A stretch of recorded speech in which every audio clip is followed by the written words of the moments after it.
Saya percaya Bapak Ibu Saudara, Allah kita dahsyat, amin. Amin. Hari-hari ini keadaan boleh tidak pasti, tapi mari pegang ada satu nama yang ajaib. Dia yang memberi kita kekuatan, haleluya. Dan Tuhan katakan kita tidak perlu takut, sebab Dia memegang tangan kita. Dia memberi kita kemenangan. Oh Tuhan Yesus, Engkau baik Tuhan. Engkau mengasihi kami Bapa. Dan kami janji kami terus menyatakan Tuhan kemuliaan-Mu Tuhan.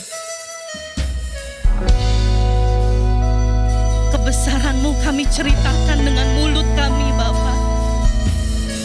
Oh ajaib Tuhan. Terima kasih Yesus. Oh Rabaya Syakala.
Yesus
Shalom semuanya.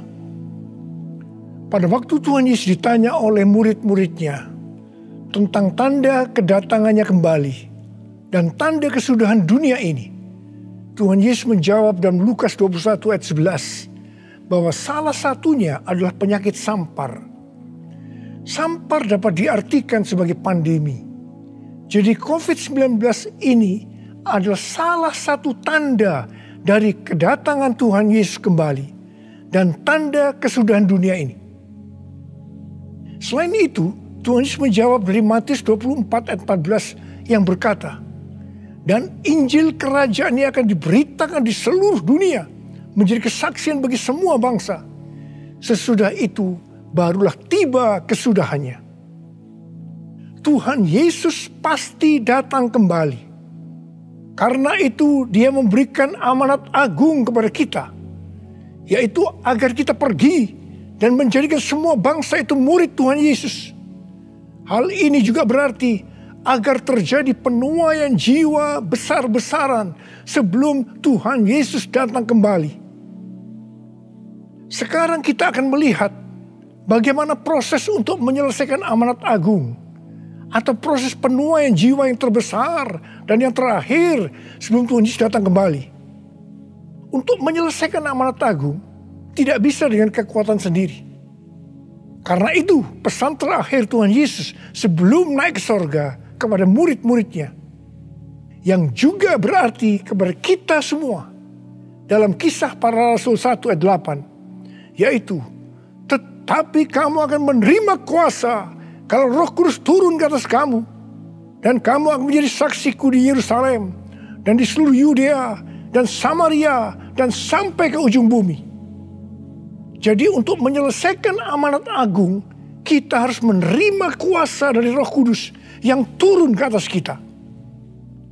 Setelah itu dengan disaksikan para muridnya, Tuhan Yesus naik ke sorga. Setelah Tuhan Yesus naik ke sorga, 120 murid Tuhan Yesus berkumpul di kamar loteng Yerusalem. Mereka melakukan ini karena Tuhan Yesus memerintahkan agar mereka tidak meninggalkan kota Yerusalem sebelum diperlengkapi dengan kuasa dari tempat tinggi. Tuhan Yesus berkata, sebab Yohanes membaptis dengan air, tetapi tidak lama lagi kamu akan dibaptis dengan Roh Kudus. Apa yang dilakukan 120 murid di kamar loteng? Alkitab berkata bahwa mereka semua bertekun dengan sehati dalam doa bersama-sama. Artinya mereka berdoa, memuji dan menyembah Tuhan dalam unity siang dan malam. Ini adalah prinsip restorasi Pondok Daud. Ini adalah prinsip menara doa. Setelah 10 hari mereka melakukan hal itu, maka pada hari raya Pentakosta, tiba-tiba turunlah dari langit suatu bunyi seperti tiupan angin keras yang memenuhi seluruh rumah di mana mereka duduk. Dan tampaklah lidah-lidah seperti nyala api yang bertebaran dan hinggap kepada mereka masing-masing. Maka penuhlah mereka dengan Roh Kudus. Lalu mereka mulai berkata-kata dalam bahasa-bahasa lain, seperti yang diberikan oleh Roh itu kepada mereka untuk mengatakannya. Itu adalah bahasa Roh. Jadi tanda awal orang yang dibaptis dengan Roh Kudus adalah mereka akan berbahasa Roh. Apa yang terjadi setelah murid-murid Tuhan Yesus dipenuhi dengan Roh Kudus? Hal yang pertama, Petrus berkhotbah sekitar 5 menit. Dan kira-kira 3.000 orang bertobat dan dibaptis. Petrus berkhotbah dengan kuasa Roh Kudus. Pada zaman itu populasi penduduk dunia sekitar 255 juta orang. Sekarang penduduk dunia sekitar 7,8 miliar. Jadi 3.000 orang yang bertobat dan dibaptis pada waktu itu setara dengan sekitar 91.000 orang pada saat ini. Saya percaya hal ini juga bisa terjadi seperti pada waktu itu. Hal yang kedua, Setelah murid-murid Tuhan Yesus dipenuhi dengan Roh Kudus, mereka dipakai untuk menyatakan tanda-tanda dan mujizat, sehingga banyak orang yang bertobat. Petrus dan Yohanes menyembuhkan orang lumpuh sejak lahir. Bayangan Petrus bisa menyembuhkan orang sakit. Sapu tangan atau kain yang pernah dipakai Paulus, jika diletakkan pada orang sakit atau yang dirasuk setan, maka orang itu akan sembuh. Dalam Markus 16 ayat 15 sampai dengan 18, Tuhan Yesus berkata bahwa kalau kita pergi untuk memberitakan Injil, maka tanda-tanda dan mujizat akan menyertai kita. Sejak tahun 2006, saya diperintahkan oleh Tuhan untuk mengadakan kebaktian kesembuhan ilahi.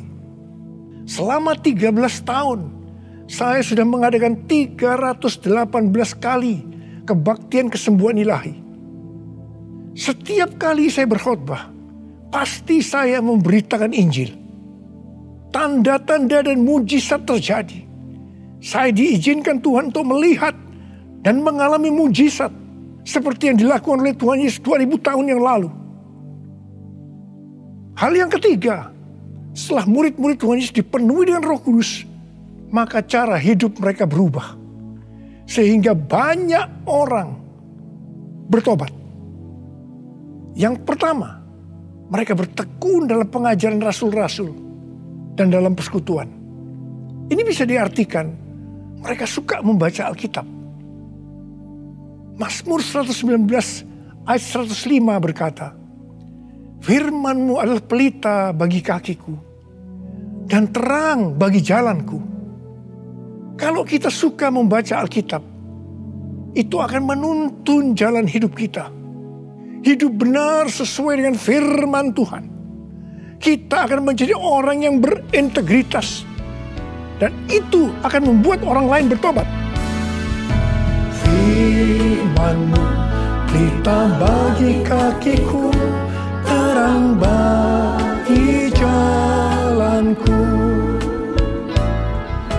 Firman-Mu pelita bagi kakiku, terang bagi jalanku. Waktu ku bimbang dan hilang jalanku, tetaplah Kau di sisiku. Dan takkan ku takut asal Kau di dekatku, besertaku selamanya.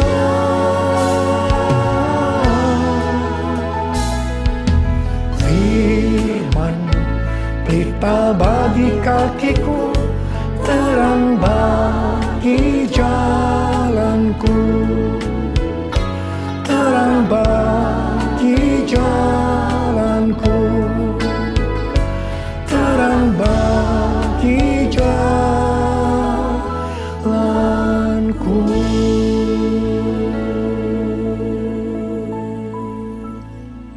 Yang kedua, perubahan cara hidup yang membuat banyak orang bertobat adalah mereka selalu berkumpul, memecahkan roti dan berdoa.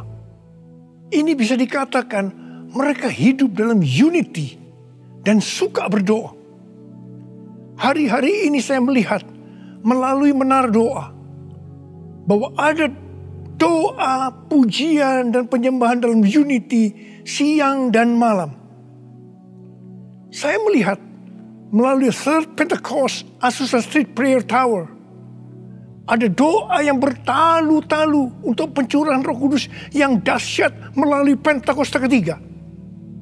Saya percaya kalau Tuhan sudah berikan kepada kita beban untuk berdoa seperti ini, maka ini merupakan tanda bahwa Pentakosta ketiga yang dahsyat akan turun.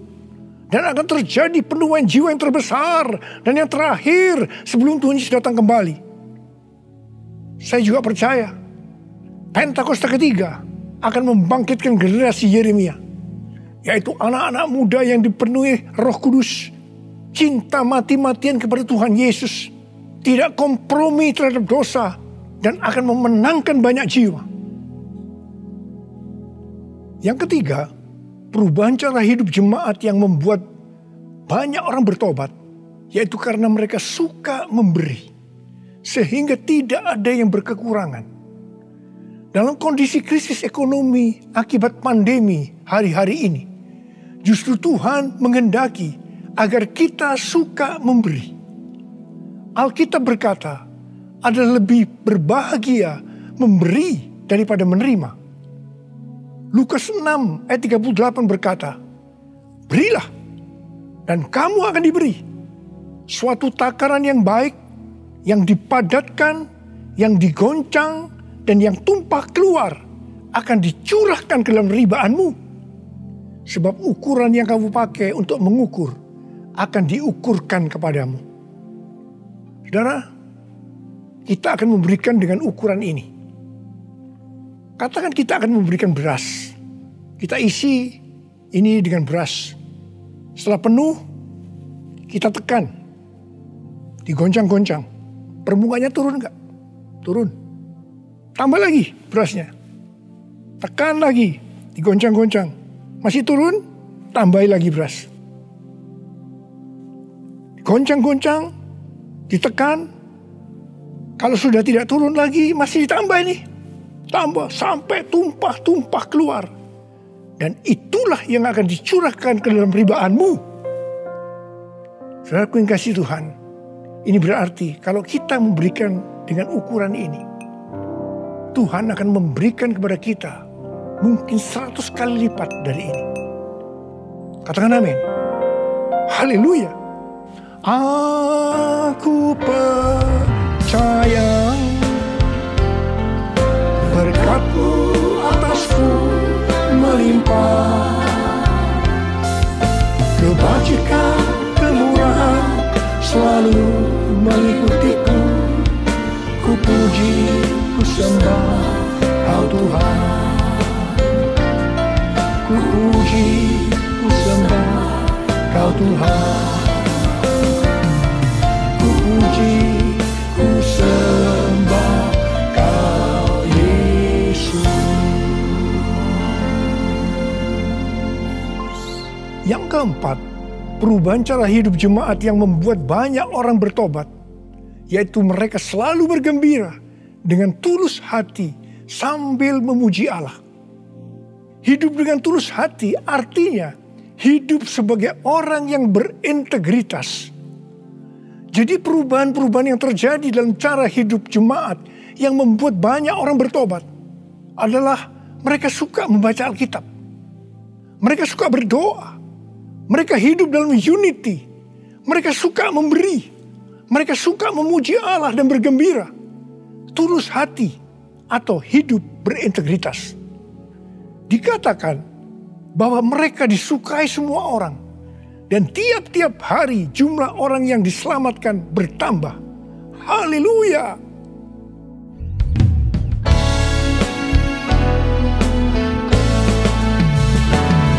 Sembah Kau Tuhan, ku mengangkat tanganku. Selamanya Kau ajaib bagiku.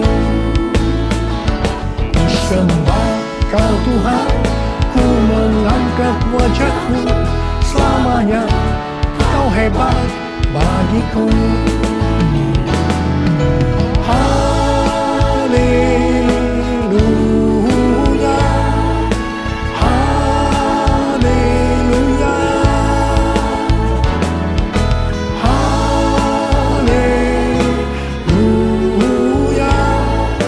haleluya, haleluya.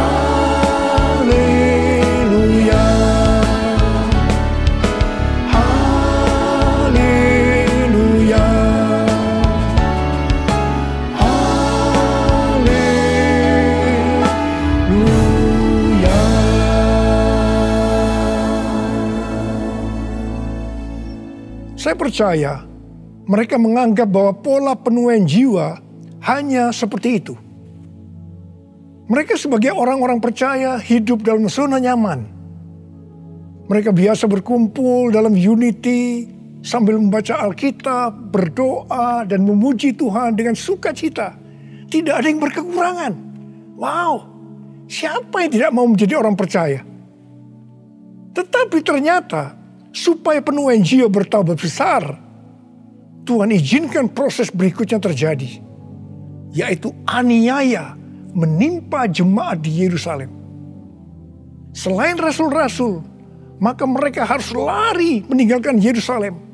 Mereka pergi ke Yudea dan Samaria sambil memberitakan Injil. Jadi kalau tadinya penuaian jiwa hanya terjadi di Yerusalem saja, sekarang menyebar ke seluruh Yudea dan Samaria.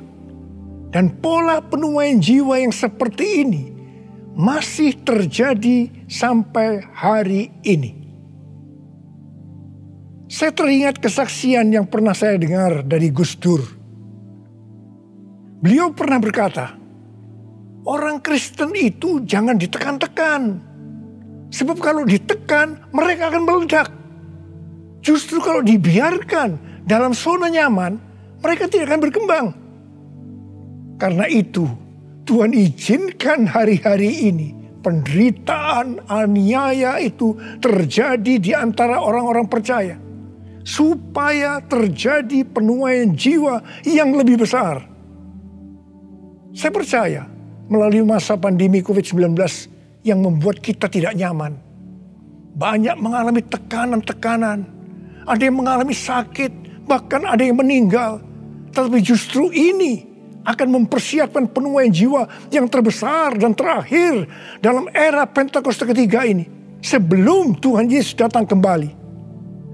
Melalui semuanya ini, mari kita katakan bersama-sama, Tuhan Yesus, Engkau baik. Engkau sungguh baik dan sangat baik. Taruh tangan di dada kita kepada saya. Kepada saya. All my life you have been faithful. All my life you have been so good. With every breath that I am able, I will sing of the goodness of God. All my life you have been faithful.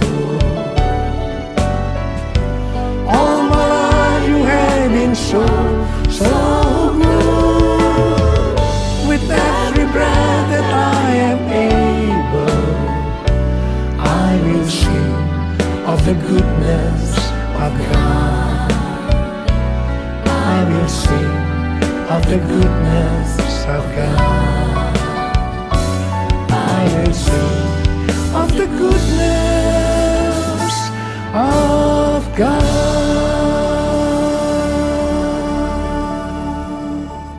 Ternyata pola penuaian yang terjadi di atas belum menyelesaikan rencana Tuhan. Karena selain penuaian jiwa harus terjadi di Yerusalem, di seluruh Yudea dan Samaria, tetapi juga harus sampai ke ujung bumi. Tuhan mempunyai cara untuk membuat penuaian jiwa itu sampai ke ujung bumi, yaitu dengan terjadinya perubahan paradigma dalam pelayanan. Selama ini, pengertian tentang keselamatan hanya untuk orang-orang Yahudi saja. Tetapi melalui peristiwa Kornelius, di mana Petrus diutus oleh Tuhan untuk mendatangi Kornelius yang bukan orang Yahudi, untuk memberitakan jalan keselamatan. Akhirnya mereka mengerti bahwa ternyata keselamatan bukan hanya untuk orang Yahudi saja, tetapi untuk semua bangsa. Dan ini mengakibatkan terjadinya penuaian jiwa besar-besaran. Haleluya. Jadi, mereka tidak hanya mengabarkan Injil di Yerusalem, Yudea, dan Samaria saja. Tapi sekarang mereka, termasuk kita juga, pergi ke seluruh dunia. Proses perubahan paradigma dalam pelayanan itu tidak mudah. Petrus harus diyakinkan oleh Tuhan. Kalau Tuhan berkata halal, jangan kamu berkata haram. Orang-orang yang bukan Yahudi adalah haram di mata orang Yahudi. Proses itu masih terus berlanjut untuk memberikan pengertian kepada orang-orang Yahudi, golongan bersunat dan juga orang-orang Farisi yang sudah bertobat. di mana mereka berpendapat bahwa orang yang bukan Yahudi yang percaya kepada Tuhan Yesus harus disunat dan diwajibkan mengikuti hukum-hukum Musa. Tetapi melalui sidang di Yerusalem, akhirnya mereka mengerti dan bisa menerima bahwa keselamatan bukan hanya untuk orang-orang Yahudi saja, tapi untuk semua bangsa.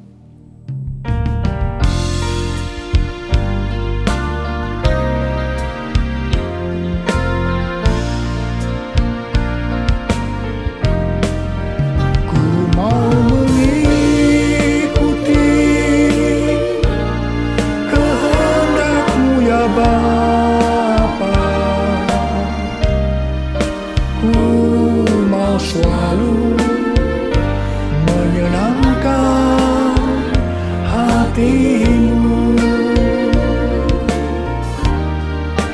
Ku mau selalu menyenangkan hatimu.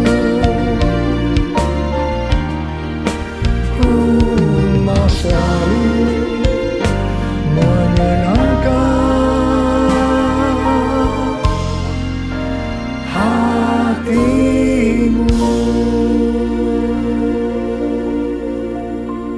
pada waktu awal pelayanan saya pernah mengalami apa yang disebut dengan perubahan paradigma dalam pelayanan. Jadi pengertian orang-orang Kristen pada waktu itu adalah kalau beribadah hari Minggu harus di gedung gereja. Ibadah di tempat-tempat selain gedung gereja dianggap haram. Pengalaman gereja kita di Bandung bisa saya katakan sebagai pengalaman yang unik. Pernah dalam kurun waktu 1 tahun, setiap minggu kita harus pindah tempat ibadah. Dan setelah berjalan 1 tahun, kita tidak mendapat tempat kebaktian lagi. Kecuali satu, yaitu sebuah nightclub yang bernama Paramount. Ini pasti tempat haram. Tapi justru Tuhan hanya sediakan tempat ini. Dan Tuhan hanya berkata kepada saya, apa yang aku katakan halal, jangan kamu berkata haram. Di tengah kecaman yang cukup banyak, kita berbakti di tempat itu justru sampai 3 tahun. Dan melalui tempat yang haram tadi, kita menuai jiwa-jiwa yang dianggap haram juga. Mereka yang tadinya mau ke nightclub, istilah mereka kesasar ke gereja dan bertobat. Tidak sedikit dari mereka yang sekarang ini menjadi pelayan Tuhan. Wow! Melalui peristiwa ini, kita diberikan pengertian bahwa bagi Tuhan tidak masalah tempat yang akan kita pakai untuk beribadah. Meskipun itu bukan gedung gereja. Dan mungkin di tempat yang haram. Kalau kita tidak peka terhadap kehendak Tuhan, tempat kebaktian untuk jiwa-jiwa yang bertobat pada waktu itu tidak akan mencukupi kalau hanya di gedung gereja saja. Karena waktu itu sedang terjadi penuaian jiwa yang besar di Indonesia. Selain itu, orang-orang yang mau ke gereja untuk pertama kali, karena bukan di gedung gereja, menjadi lebih mudah. Jadi itu cara Tuhan untuk terjadinya penuaian jiwa besar-besaran. Hari-hari ini, untuk memasuki penuaian jiwa yang terbesar dan terakhir, Tuhan mencurahkan Roh Kudus-Nya yang kita sebutkan dengan Pentakosta ketiga. Saya percaya Pentakosta ketiga bisa disebutkan sebagai perubahan paradigma dalam pelayanan. Terus terang, sampai dengan hari ini, banyak orang-orang yang belum mengerti tentang Pentakosta ketiga ini. Memang tidak mudah untuk mengerti tentang perubahan paradigma dalam pelayanan. Tetapi saya percaya bahwa pada akhirnya kita semua akan melihat bahwa dengan adanya Pentakosta ketiga ini akan terjadi penuaian jiwa yang terbesar dan yang terakhir sebelum Tuhan Yesus datang kembali. Hosana, Hosana di tempat yang tinggi. Hosana.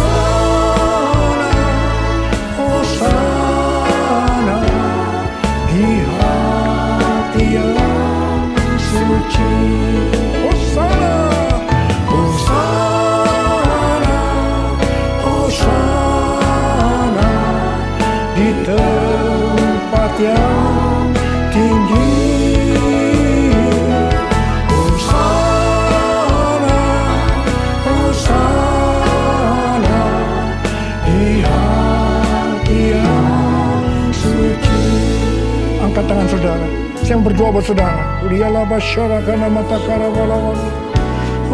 Ralala bara bara bara bara bara bara bara bara bara bara bara. Ralala bara bara bara bara bara bara. Udialah bara bara bara. Tuhan, hamba berdoa buat umat-Mu ya Tuhan.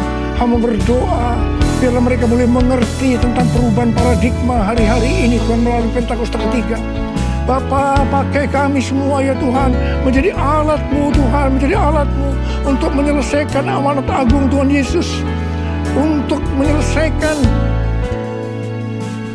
amanat agung Tuhan Yesus, untuk menyelesaikan amanat agung Tuhan Yesus. Tuhan, curahkan pengurapan-Mu saat ini kepada kami. Terima pengurapan Tuhan. Terima. Terima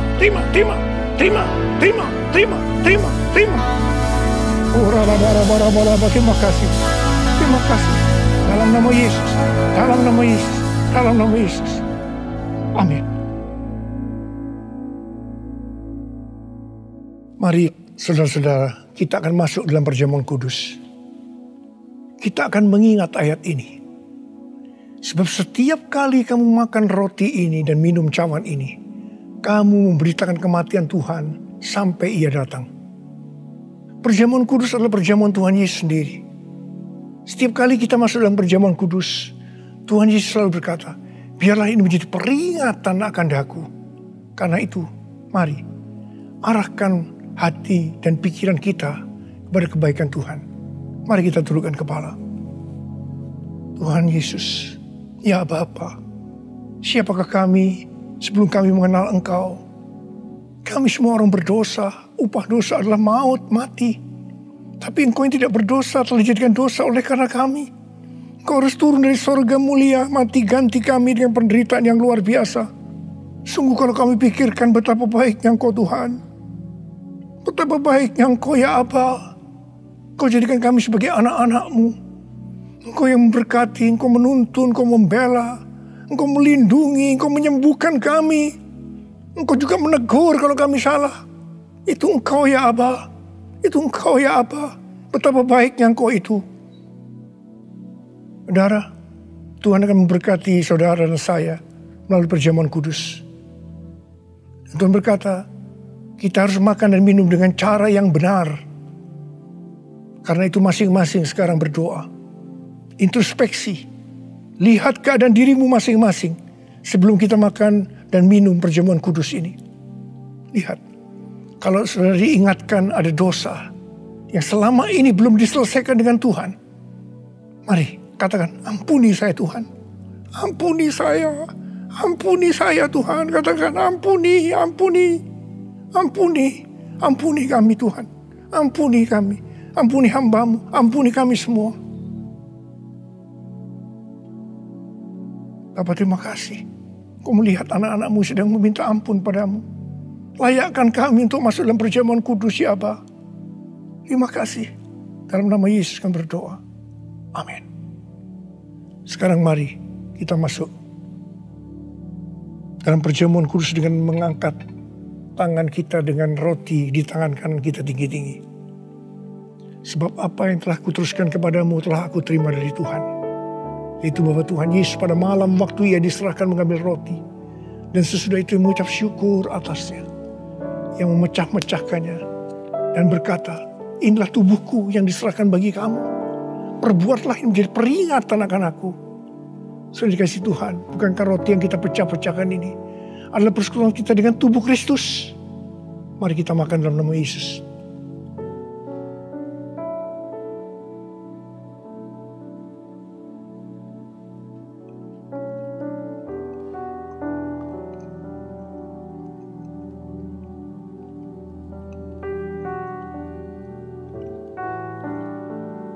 Mari angkat cawan di tangan kanan kita tinggi-tinggi.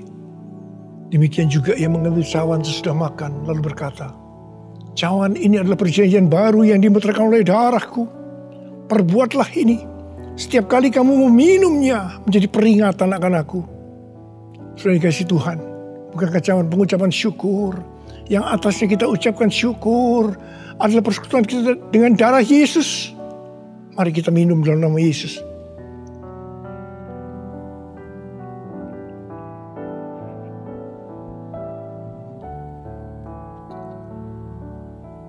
Mari angkat tangan kita. Ucapan syukur. Dengan suara. Jangan diam. Katakan terima kasih ya Tuhan. Terima kasih ya Tuhan. Makasih. Oh ralabalabalabalabalabalabala. Engkau baik Tuhan. Engkau baik Tuhan. Engkau baik Tuhan. Oh terima kasih. Terima kasih. Tuhan Yesus Engkau baik. Engkau baik. Dalam seluruh hidup kami Engkau baik Tuhan. Engkau baik. Engkau sungguh baik. Engkau sungguh baik ya Aba. Engkau sungguh baik. Oh, all my life you have been faithful. All my life you have been so good. With every breath that I am able, I will sing of the goodness of God. All my life you have been faithful. All my life you have been so good. With every breath that I am able, I will sing of the goodness of God. I will sing of the goodness of God. I will sing of the goodness of God.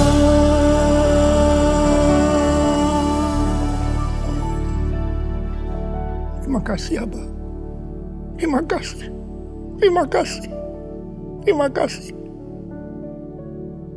Dalam nama Yesus. Amin. Mari angkat tangan saudara. Terimalah berkat Tuhan.